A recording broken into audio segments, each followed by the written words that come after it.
نحمدہ و نصلی علی رسولہ الکریم۔ بزرگان محترم، برادران عزیز، محترم ماؤں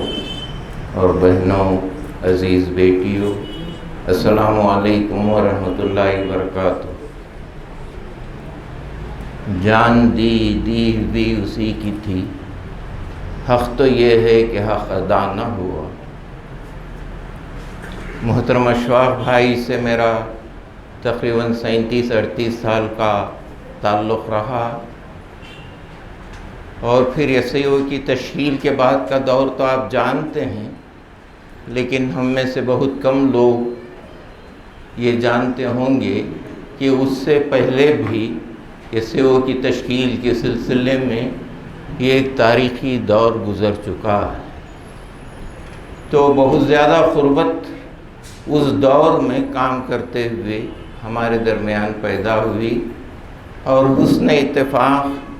کہ ہمارے ان محترم اور بزرگ ساتھیوں میں سے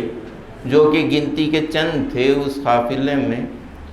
یعنی اس کو تکمیل تک پہنچانے کا جو مرحلہ تھا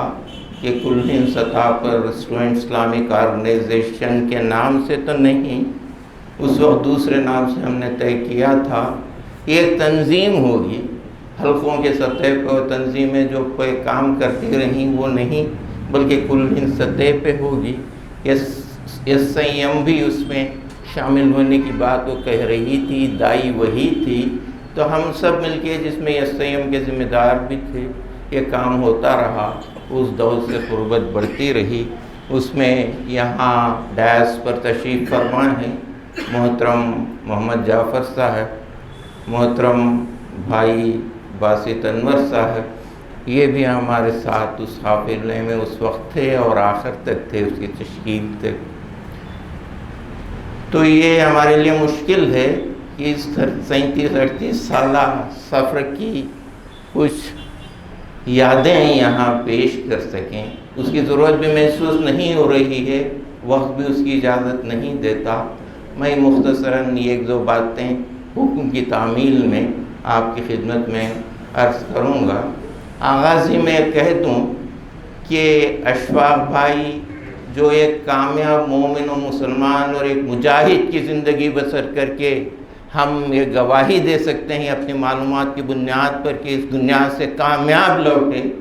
اس کے پیچھے صرف اشفاق بھائی ہی کی شخصیت نہیں تھی۔ یہ بڑی زیادتی ہوگی اگر اس موقع پر ہم اشفاق بھائی کی والدہ محترمہ اور آپ کی اہلیہ محترمہ کو یاد نہ کریں۔ یہ انہی دونوں خواتین کا وہ قربانی کا جذبہ تھا، ہر طرح سے تعاون کا جذبہ تھا، جس کے بل بوتے پر اشفاق بھائی زندگی کے ہر مرحلے میں کامیابی کے ساتھ آگے بڑھتے رہے۔